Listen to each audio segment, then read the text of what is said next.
Word. We are back. What's up, y'all? Welcome to Bit Pod, where it is your responsibility to raise your children. Fuck them. All right. So today we have the wonderful Bri Nicole. Thank you for showing up and giving me your time. Thank you for having me. Word. I really appreciate it. I really appreciate it. Thank you for creating this platform to have multiple people come on to. This is awesome. Yeah, I'm trying to get these creatives from Palm Beach and really sit down and talk to them and see where their heads is at and network and raise awareness of the creatives in Palm Beach, because I feel like there's a lot of people doing a lot of different things that people just don't even know is possible to do in Palm Beach. Yeah. They're like wondering, oh, how do I act, or how do I produce, or how do I paint, or how do I be a famous Instagram person? I don't know. But everybody can offer their perspective on what it is, what it's taking, and the struggles it's taking to get to where they are. I love that. It's a Palm Beach red table. Yeah, pretty much. Yeah, that's what. Pretty much. That's I caught what y'all were trying to put down. Word. And also, we have a disembodied voice in the room. Say hi. Hello, everybody. Can nobody From the disembodied voice. Hello, everybody. How are we? I'll be sitting off screen today while conversing with the people that are sitting on screen in the black chair and the brown couch. So let's have us a good time. Word. You're like a radio personality. Yeah. Because you got me on this. What's the name of the whiskey? Glenfiddich. Yeah, I feel like that shit came from Lord Farquaad's closet, bro. Some medieval fucking whiskey. Lord Farquaad. Some medieval whiskey, dog. Nah, you know what I'm saying? That's that top shelf. You know what I'm saying? That's gotta be. It is 12-year age. Princess. It tastes like I gotta climb the top of the shelf to get there, bro. Yeah. Like, Bring me the whiskey. bring me the whiskey. Grown man scotch. You feel me? This is some sipping shit. You sip that shit. You got to. That's the liquor that you let your kids taste when you want to convince them never to drink liquor. Like, oh, you want to try it? Here, take a sip of That's the liquor that this. you Let put on your their kids gums when they're taste. teething that pass them the fuck out. That's Oh, the one. Lord, that's some old school. The real You gotta MVP. rub them on the teeth. I did that. I'm not She's gonna the real lie. MVP. I did. Yeah. It was unfortunately trash liquor, and it was Sailor Jerry. But Jesus Christ. Malachi said slept for like Sailor 9 hours. I can't even knock it. Please do not come to my house, DCF. This was all just a Jokes, script people, idea that jokes. we were It's a talking about jokey out loud. joke. Okay. Jokes. These just jokes. Word. Jesus. It got dark real quick. We were going right. We went all the way left. Right. Well, so tell the people about yourself, Bri. Well, I like I was saying earlier, I kind of refer to myself as a creatrix. I kind of dominate all things creative. I do everything from modeling to music. I paint. I'm teaching myself how to play the guitar, the bass. Malachi is teaching himself how to play the drums. So I'm trying to have like a little, this is so corny, have like a little like mommy and me band. Right? Oh, that's cute. Malachi hates the idea. Of course he does. He does not want to jam out with his mama. I want to know when these kids started growing up so fast. Yeah, I mean, he's damn near an adult. I'm just saying. And you know Malachi for some time now, so Right. it's like seeing how he is, I'm scared. You scared? I'm scared. I'm like, oh my goodness. The rebuttals I get now at 9 years old. Right. I mean, he seems to be a bright kid. I don't know. That's the key. When you're bright and you're intellectual and you're witty, Right. that's where the trouble comes That's from. where the scaredness comes Yeah. from. It's oh my So God, when I'm she looking says at a some of mini these me. rebuttals that she's getting now, that's the intellect. That's him saying, look, I'm smarter than that, so let me show you and say this. And then you can tell me if I'm right or wrong, but this is what I think. Yep. And it catches me off guard. Like, and you know me, I always got a rebuttal for everything. Sometimes he catches me and I'm like, That's where he gets it from. Get out my face. Then she goes in the bathroom and looks in the mirror and she sees little You're her. better than this. You know better. You practiced this how many times? Oh my God. You can't even argue with your 9-year-old. What's funny is I could relate to him because my parents, me and my brothers were those type of kids where it's like you're not about to just kid talk us, and it's never going. We're never going to be satisfied with because I said so. Like, that's you need to explain it exactly to me. That's exactly what his issue is. He hates when I say because I said so. He hates it. We gotta give kids a little bit more credit. Like, I'm grown. I don't gotta explain myself to you. I feel you. Until you start paying a bill, and even then. But did your parents do that to you when you were a kid? We're not talking about childhood trauma right now, okay? We're talking, all right? This is going to be a completely different podcast if we go down that road about the shit my parents did to me as a child. Oh, man. That's a different segment to this podcast you guys need to have, all right? I don't know. My parents used to do that to me, and I remember how that felt, and I feel like it's a little bit insult. Not to tell nobody, I get it. I get it. Continue to tell him. Because I said so. I'm just saying how I felt when I was a kid. Right. Yeah. When I was a kid, like, nah, you're trying my entire, like, you, and this is how I used to, I hope you can't hear this because I don't want to give him ammunition against you. But I was just like, when I used Trust, he will use it. When I used to tell my parents, I used to get them with, like, don't you trust the way you raised me? Ooh. You gotta weaponize their psyches against them. Ooh, you got out of a lot of shit as a kid, didn't you? I'm here to tell you that he did not.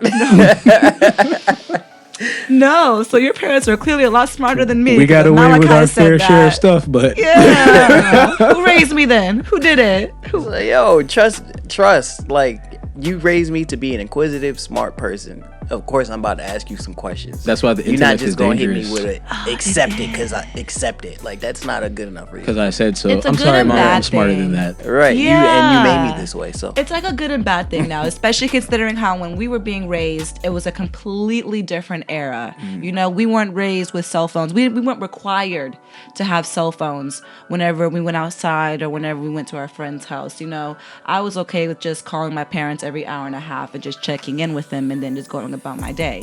Right. You know, nowadays these kids, you got to make sure you're constantly in contact with them, and you also realize that sometimes with not with me, but I also see with a lot of parents that these parents aren't raising their kids. YouTube is, Disney is, Cartoon Network is, SpongeBob SquarePants is. All right. If I hear one more kid come up to me talking about, hey, what the beep is up with you? Yo, that was it, slap the shit out of him. I'm coming to your parents, and I'm coming to y'all as a parent. Recap to the nose cavity. I'm coming to you as a parent, okay? Like, exactly. You know. Oh my God. I know how she feels. There's a lot of stuff I'll come to somebody as a parent. Like, oh, your son can fight? Don't worry, my son's a happy kid, but I can fight. Can you fight. Wait, go get your parent. Can you fight? Go get your parent. Yeah. You would have bullying my kid. My kid can't beat you up, but I sure as hell, I will fight your parent. That's for sure. Take me to the house. I'm that parent that'll pull up at you at the gas station too. Yeah. While your son's in the back seat. So while it's going down, your son's gonna be like, "Daddy, that man out there again." And you know what's gonna happen? He gonna start to see you can't protect him from everything. Not every. Right. No. And I hate to make you look like that in front of your son. But my son's gonna understand I can protect him from everything. You're the one who chose to put yourself in this battle. Yep. Don't have me say, let me go get my mom. Don't have me say, I'm gonna get my dad. Yeah. That's when all hell gonna break loose. If my kid can't handle the situation himself. Yeah. Raise your kid. Make sure your kid's not an asshole, so you don't have to worry about me being an asshole. Exactly. Because I'm an asshole. Yep. Right. Like I said. And I will come to your kid as an asshole too. I'm not raising your kid. You raise your kid. Okay. Fuck your kid. Okay, not Cardi B, not these other rappers. Yeah. All this stuff in the culture that everybody want to go and complain about seeing on national television. Turn it off. That should be killing me watching people like Yeah. getting mad at that. You seen the whole fucking Lil Nas X shit, and they mad at him. Completely missed the purpose and the message of what he was trying to send. Yep. Going to go and take a completely different perspective and just run with it instead of trying to view what he's saying from the outside source. Right. He pretty much just fed up with being demonized for being gay. For being gay. And a black gay man at that rate, too. Right. Exactly. That's another issue that I feel like, especially when it comes to the black community, how we alone are so homophobic and have our own issues that we have to deal with in the black community before, you know, it's so hard for black men to be accepted either as gay or even as trans. You know, like, it's crazy to think that you really have to be more, like, not even be more mindful, but kind of have a conversations with people to kind of normalize Right. this stuff. It's absolutely what it is. You know, it's not a conversation that Black people have behind closed doors. Nah, it's not. It's not a conversation that even, like, especially with a lot of our parents, they're still from that era, you know, where it's like a lot of that stuff is not acceptable, and then, you know, I don't know about y'all. Exactly, you going to hell. Everything starts turning into a whole like religious discussion. Yeah, and all that. Like technically, hell was created 200 years ago, but y'all go ahead. There's like so many things wrong with that they refuse to even acknowledge. It's like, yeah, I can't. You don't even know how many times where I've like had to like tell my dad like, yo, that's not how that works. You can't like stop doing that. That's and like, it takes people like you to call our parents out on it, because a lot of these, especially being like we were saying earlier, the way that we were raised, we were taught to not question our parents. We were taught to not correct them when we know that they're being wrong, you know? And I think that's kind of what the main issue is nowadays as well, because a lot of the kids that are our age are scared to correct their parents when they know that they are either being blatantly homophobic or blatantly racist or, you know, just doing things that are completely not right. Right. And if there's ever a moment to correct your parents, that's probably the only acceptable example when it's okay. Real talk. Right. Yeah. When you put it that way, that's probably the only few conversations where you can really call them out, and hopefully, you know, they're not gonna tell you to go grab a Switch. Ooh. Oh man. Oh God. The Switch. Oh God. Yeah, my mom didn't. Y'all got Switches? Switch. I got hockey sticks, Switches. Whatever was in range of my mom's arm length came at me, bro. It was the Switch, the shoe, the cat, the dog, the drain from the stop in the sink. No. At first, it was like that, but then my mom went and bought a special flip flop and a special belt. Not the chocolate. Just like not the chocolate.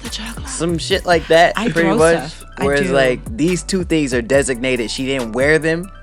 Oh no. They're not for wearing. They were purely for that ass. Right. This is purely for that ass. It's almost like training a dog. Like when you see it, that's exactly what it is. It's training a human. This is a training belt. Right. Yeah. When you see it, immediately you are terrified. You're like, oh Lord, I already know what's about to happen. Because she ain't breaking that shit out for no reason. I have a brother, right? My brother's name is Brett, and his family nickname is Spanky.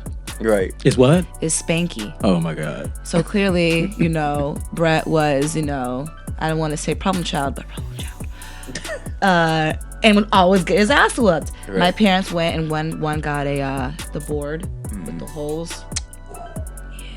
That's the worst, and because people don't even understand why. Regular belts weren't working on my brother. My brother would sit there, get that ass whooping, and then go right back and do the exact same thing, you know, that he was doing. Right. You know, me being like, I don't want that. You know, like, I don't want to go. I'm not doing that. This is why I'm a people pleaser now. It's like I'm overly obsessed with trying to make sure that everybody is happy. Yeah. You know, but like my parents literally had a belt that had... But make it more aerodynamic. It was Mr. Spanky. Mr. Spanky. You know what's funny? Every time. The childhood name for it. Mr. Spanky.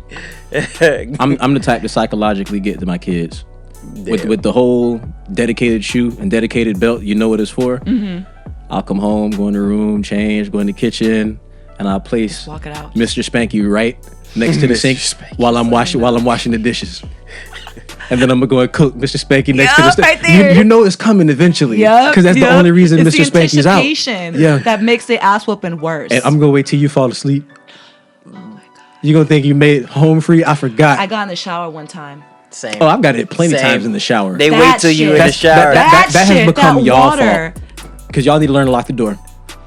I did. That worked on me like 5 times. I did. No. I was trying to, and I kept the towel on the shower too, because I'm like, if they come in, I'm gonna just grab it, and like the towel was gonna like she wins, stop. bro. She's smart. The shit got the little thing. You could they could jimmy that shit. But what I'm saying is, by the time that happens, you have reaction time. Yeah, and go where? In the shower, you grab the towel. Go out the second story bathroom window. If you don't grab the shower curtain and wrap your body around that shit. And dude, man, hell no. My dad was ripping that shit off. My nigga, I got into the bed one day and my mom came with the broomstick and was poking me under the bed with the broom. There's no escape, but at least you can prepare. There's no escape. They ripping everything off of you. And then you about to get your wet ass beat. The worst. That shit is terrible. Why was that? Why do specifically black families think that spanking is the right discipline action to take when it comes to your children. You ain't ready to go there. No, I'm just playing. You ain't ready to go there. Slavery. That true. Y'all ain't yes. ready to go there. Yeah, exactly. That true. You know, and the masters beat that into us, and then we beat that into our children. And like, that's and even then, it's like, so like I haven't spanked my son in years. My son is 9. I haven't spanked him in years because I realized that when I was spanking him, I wasn't getting any kind of reaction that I wanted, the right reaction. I spanked him and he realized, okay, I'm gonna get my ass beat. It's temporary pain. Yeah. Exactly. That's all pain does. You start to realize how temporary it is. It is, yeah. Yeah. You know, and then I realized that, and especially with Malachi, like, I realized that I get more of a reaction out of him when he sees that I am physically upset. When I am crying over the fact that you don't know how to shut the fuck up when your teacher tells you to. You keep talking, you can't listen. You know, you're still, you know, like, I think this was a couple days before Christmas last year, where I went out there and got the new Xbox. I was going all in. I was trying to do in for Christmas. 2 days before Christmas break, the teacher comes out. Malachi can't stop talking. He's being disrespectful. He's talking back. I'm like in the car, like screaming, crying, like I'm working my ass off, working 70 hours a week. Right. I'm working 4 jobs. Right. To get you this brand new Xbox, to go out there and make sure that you have all these toys, to make sure that you have a great Christmas, and your ass can't even shut the fuck up. Like, I mean, they don't understand finance at that age. They don't, but Malachi does. And at that rate, kids do understand. At some point, I feel like at a certain age, I don't know if you guys if your parents ever struggled, but I realized at a young age when my parents were struggling and when they couldn't, when we didn't have, you know, water, or, you know, we didn't have heat. We had to use a kerosene heater, you know. I remember this at 5 and 6 years old, right. You know. So it's like, it wasn't the money side that I was frustrated with. It was like, I'm working my ass off for you, and you can't even do a simple thing as just listening to your teacher. But once he saw how upset I was, the next day the teacher went out to me. She was like, he had a great day. You know, he listened to everything we said. And I'm like, oh. That's awesome. Oh. So you like me physically upset. Yes. And like, right. But why? But I'll take that. I would take that over having to spank him. Yeah. Yeah, at least you know he's not a sociopath. Exactly. Yeah. Oh, I didn't think of it. Yeah. Right, Had I got that call from the school, they'd been like, Miss Yeah. Your son was a little too good today. Did you hit him? Did you hit him? Just send him a DCF. Mind your business, or I'm gonna hit you too. God damn it. Do you need help in your life with anything? I can help you out. You know. Got a straightening out program at the house. Right. Your wife go call me and be like, "My husband was very nice today. Yeah, Did you hit him? He made. Is it an online class? Dinner, do you have somebody at home who can hit you? Kids in bed. He cleaned up. What'd you do? I hit him. Yeah. I hit him. That's all you got. Just a little. Moral of the story: violence is the answer. You don't raise your kids? I'm just playing. Word. Welcome to Beauty in the Thorns. Welcome to Bit Pod, where I'm not raising your children. You raise your fucking children. It's not the answer. Okay. Don't violence your children. Don't violence your children. You didn't say don't spank your kids. No, you said don't violence your kids. Don't violence That's your a very broad aspect of what violence is. Now I just throw chanclas and I just throw whatever's close to me. Word. Yo. It gets the same reaction. That's craziest his story. Duck game is game though. His duck game is on point. Hey, he gonna be good at dodgeball. Yo, that'd be the funniest shit to see in the world. Is a nigga you duck. throw like trash. Shit they got thrown at it. Right. It don't matter if it's a parent to a child, a grown man to another grown man. Somebody throws something and a nigga you duck. Like really duck, not get out of the way, but like duck. Your sense of awareness has to be peaked at an early age. Yo, Spidey it has to be on. It has to, because mine is trash. My peripheral is great. But since becoming a mom, my sense of awareness is great. Oh yeah. But before then, yeah, no. Oh my God. I used to be the biggest demon playing dodgeball at our school, bro. Because everybody would think, oh, he gonna hit me with the ball, bro. I run so fast and I get 2 balls instead of 1, and I back up Doink, doink. and I throw one in the air. I throw it in the sky. You know how you get somebody out in kickball? You catch the dodgeball. You catch the ball. So you're trying to catch So it. while I got one up here and everybody's like this, the asshole in me said, "Don't go for center mass where you know you're gonna hit them." Get the head. Get the jugular. I threw that ball fast at somebody's throat, bro. You wrong. The You craziest wrong. story I'm ready to though. fight Wait, after. Yeah, for real. just to back to the beating shit, because I always this is the craziest shit. When we was kids, right? I don't remember exactly what it was we did. We used to do a lot of shit. I think it was probably the time my mom we used to live in this house that had a balcony in Fort Lauderdale, and we used to put the like when she was at work, we put the mattresses downstairs and then do backflips off the balcony onto the mattress. And usually we knew what time she would get home, so we would like go and have everything put back together. This time we was having too much fun. We lost track of time. She pulled up. She come home mid backflip, nigga, in the middle of the air. That's enough to break my neck. Because if I see you and I'm scared in midair, I have lost train of thought. Yes. Mr. Spanky, here we come. Air, bro. She like, all right. Mr. Spanky. Go Exactly. Get him. Yep. Go get my Hey, belt. the bad part, your mom don't even got to tell you. She lean on the car, you come back out. That's it, There yeah. you go. Go get the belt. Yeah. All right. The belt. You know belt. which one. You Come know back with the one. The skinniest Don't one. you come back in here with the fluffy one, The one nigga. that's I'm torn talking. You know up. the one I'm It got talking the about. tiger stripes on it. For real. Right. Look I like it ain't belongs talking to a about my dancer. robe. Fluffy. No. I'm not talking about the robe tie. I'm talking about the actual the belt. Get that shit. All right. So we get the belt. We upstairs. She made us put. She watched. With the belt and her foot like this. The belt hanging over here. Right. Just hanging off the side. Swinging. Yeah. While we put the beds back together. She's like, all right, who first? Me, like you said, pain is temporary. Me first. Let's get it I over my with. shit done. Right. Next, I guess was supposed to be my middle brother, and he lay on the bed, and my mom raised her hand to go to He whoop started him, screaming before she even get to him. and this nigga go, Jesus, Jesus. Why do I feel like I've heard that before? Jesus! Jesus save me! Did Jesus save him? My mom laughed so hard that she couldn't beat. Jesus saved Could him. not beat him. Jesus real life saved him from the ass whooping. Only time Jesus answered a prayer. Yo.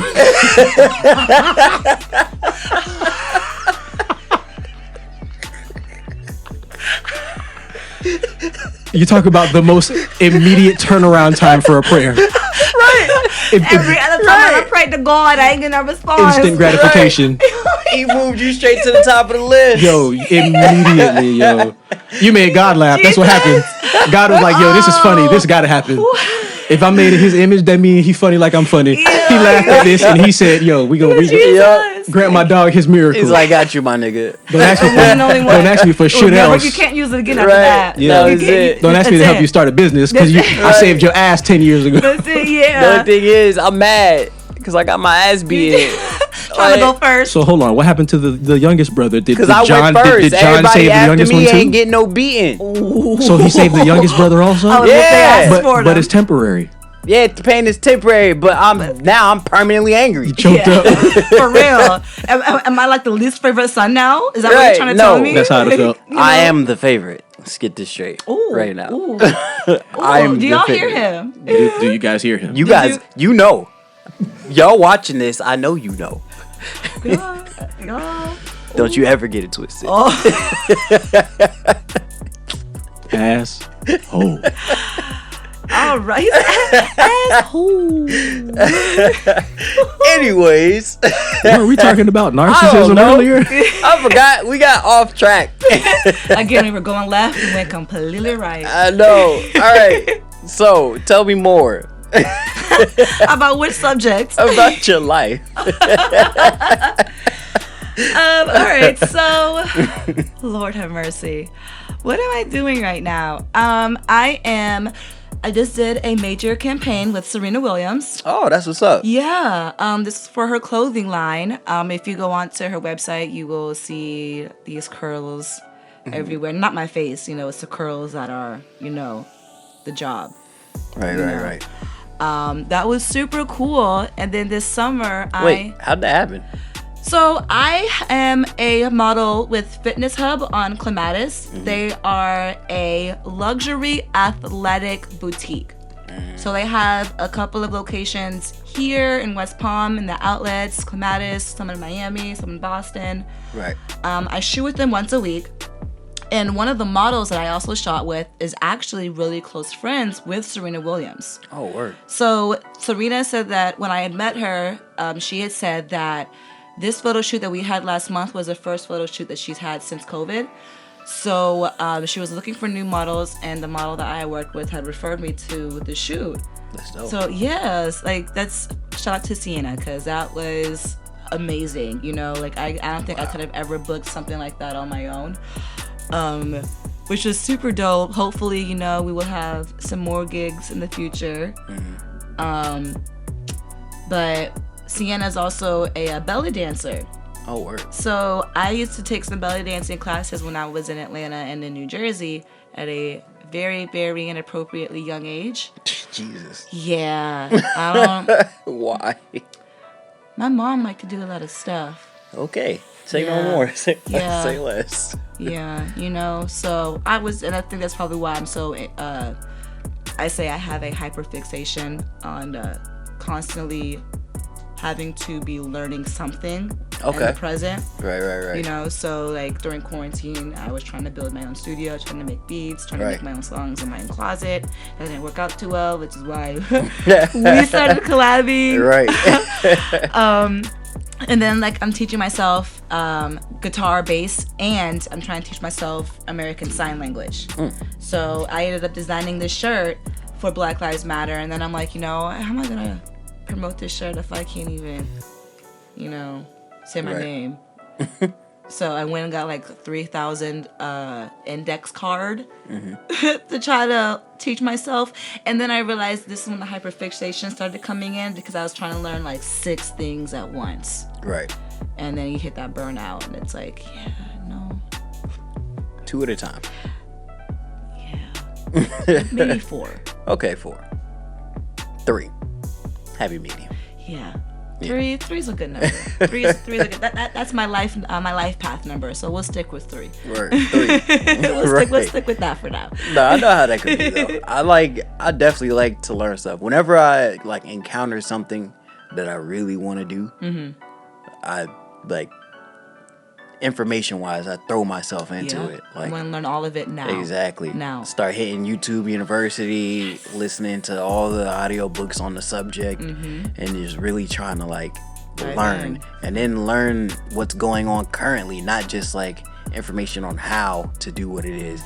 Like who's doing it now, and how are they doing it now, and what goes into that, like technology wise and all types of stuff. Like I don't know. I'm very much the same way. Yeah. Like I need to know stuff. Yeah.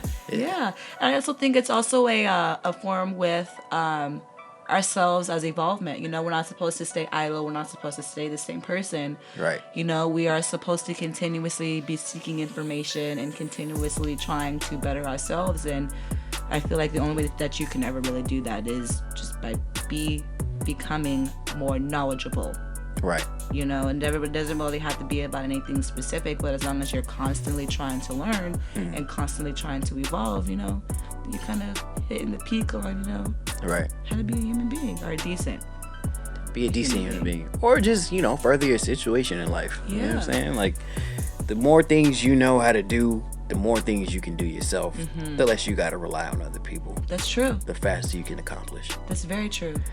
Not to, you know, at the end of the day, though, you still going to need help from other people. Like, that's inevitable. You can't really build anything without people, because, you know, you can't. A village. Right. Anything, whether it's a business, you know, or just, you know, some sort of community outreach or anything, it can't just be you. You're going to need people to handle different aspects of whatever it is, because that's just what it takes. Like, you can't fully do and know every aspect of everything, but it is better if you know as much as you possibly can know. I have an issue with asking for help.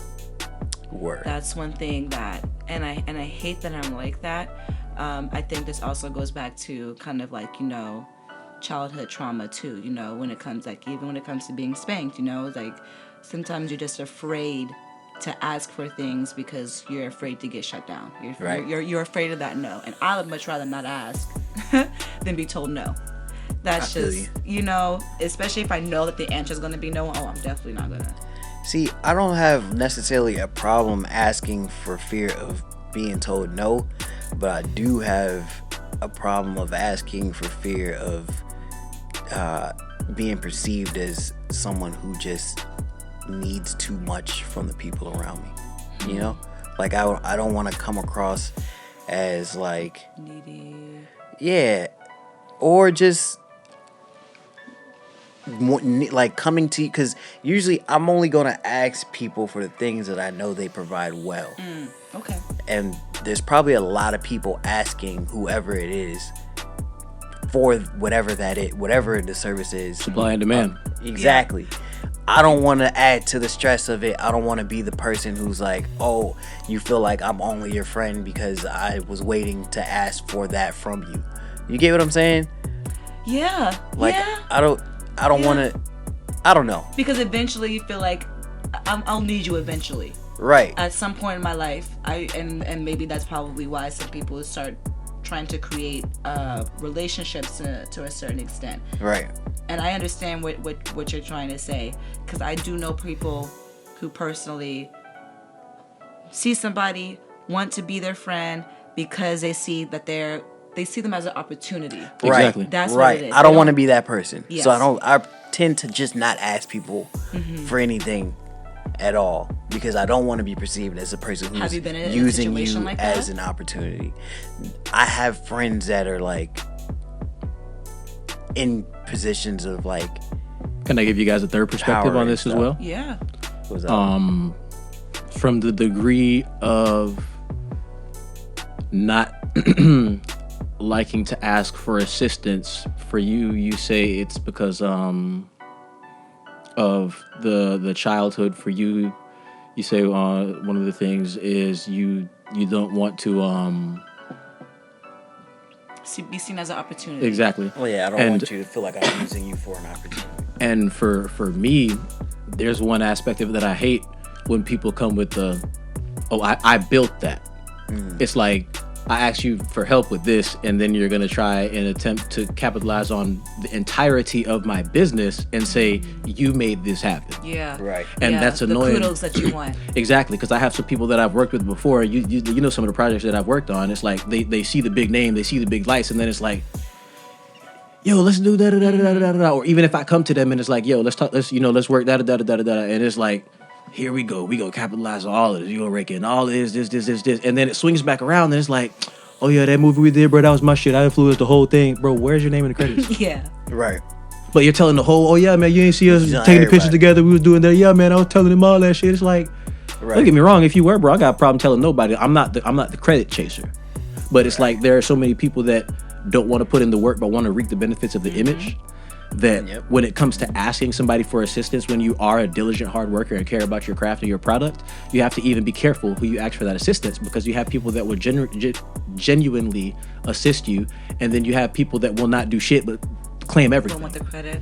Yeah, they'll be like, hey, everybody, look what I did. Look what I helped. And there's a lot in West Palm, too. There's a huge percentage. Here. More people than not. But that's what I'm talking about. Yeah. When I say I don't want to be that person. I don't want to be perceived as that person who's like asking. Opportunist. Yeah. But that's unfortunate also, because even if you look at the shoes that I'm in, to where, I mean, you saw me, bro. You know how active I used to be. Club Wednesday to Wednesday. I'm in everybody's face. I'm at every spot. Da, da, da, da. And now it's like a nigga would wish to fucking see me somewhere, bro, pumping gas or something. But it's like I've gotten to that point where it's like, okay, I see what I'm doing in the direction I'm going in and how good it's going, and realize that as much is going on over here, I'm getting this way without all of this. Yeah. So it's like, as much as I do want to help, and I do come, you've been my boy 17 years. It's like, yo, you want to do a podcast? What's stopping you? Oh, you don't got no video? Then I got video audio. Let's do this. Let's make this shit happen. It's like, you got one half, I got one half. We're going to make a whole of something great. But a lot of people around here ain't like that. Yeah. It's like, oh, you want to do a podcast? I can help you with this. Da, da, da, da, da. You got to do this half. You do this half. And the niggas is like, oh, yeah, I run all this shit. I do, yeah, man, I got to edit in the sound. Yeah, here's my shit. And they it's show like, you the resume, but they don't show up to work. So it's like, you know, don't get me wrong. I just want to show up to work next week and tell everybody about your show. Yeah. Right. Yeah. And that's so sad too, because it's also like, I'm always down to collab. You know, I realize, especially now after this pandemic, that money is a lot of issues for a lot of people. So money, for the most part, unless you're requiring a full service out of me, for the most part, money is the last thing on my mind. Right. You know, I am genuinely curious, and I genuinely want to work with locals and build what's the word I'm looking for? More of like a collective of entrepreneurs, business people, artists, you know, all around Palm Beach that everybody can come to. And if you need something, you know where to go to, without having to go out there and ask for somebody and for them to see that, okay, they're an opportunist. I don't want to go and put my name next to theirs if I don't feel like they're going to put in 120% like I am. Right. I won't even work with you. Yeah, seriously. I won't. And that's the sad part about it too, is like, you never really, unless you've been in Palm Beach for so long, you don't really know who those people are. So you're out there doing all this work with such and such and such and people, and then either the work comes out trash, or they're not giving as much enthusiasm about the project as you are. So it's, you know, there's never a balance for anything like that.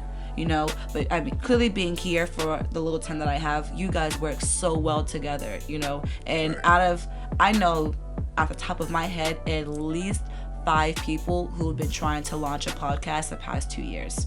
I can literally name them off on top of my head, and have not succeeded because, for one, they're either too competitive to work with people in Palm Beach to have onto the show, where they don't want to include everybody, or 2, everybody doesn't mesh well together to bring everything together as a collective idea and to have it like come into fruition.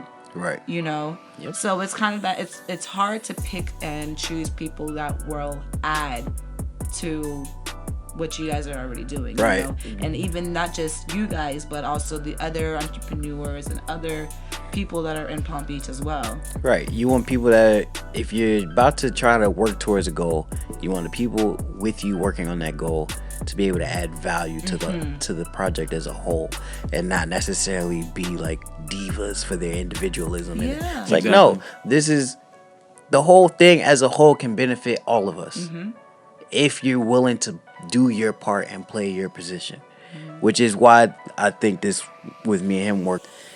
Yeah, but yeah, that's why me and him work so well. Like, we kind of we keep focused. We have singular focus on the end goal.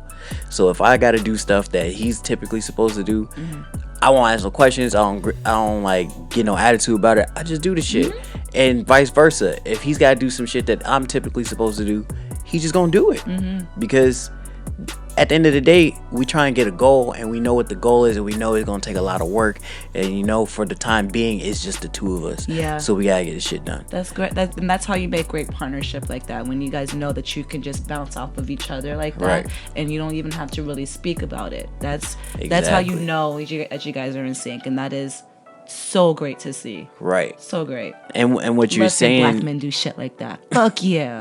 Set that standard up there. Y'all see this shit, black men? What you're saying about like procrastination kills your dreams is so true. Because I have been thinking about doing this shit for the longest. Yeah, because we were talking about it. Even during quarantine, you were talking about it. I'm talking about I want to get a YouTube channel going. And I remember I sat in like randomly. We had someone do a podcast in here, and I'm just thinking like, damn, there's so many questions, and there's so many, like, this is not actually, I'm not necessarily the most extroverted person, but you know everybody though, so you don't even really need that. I know a lot of people, and I think I can have a conversation. I'm getting better at this, but I feel like you just got to do it. So when we sat down and talked about it. Literally, we scheduled Literally, we scheduled the very first episode literally in that conversation. We didn't hesitate. We just did it. Yeah. But with that, I'm sorry to say we are out of time. So I know. I'm sorry. This was so much fun. I Why does know. it have to end? Oh, your studio sessions. Yeah, exactly. But yeah, this was dope. This was so cool. This is dope. We gonna have you come up and do another episode where we would can like love to really do just that. let it go. I would love to do that. Yeah. That would be super cool. I want to go on the naughty one. Oh, the naughty one. naughty We putting one. that together. We gonna put that together. I'll come in like some boudoir, you know. Right. Have like, you know, make little grownish sexy. Right. But yeah, we gonna definitely go do that. We gonna get a podcast where it's just a bunch of people just talking shit.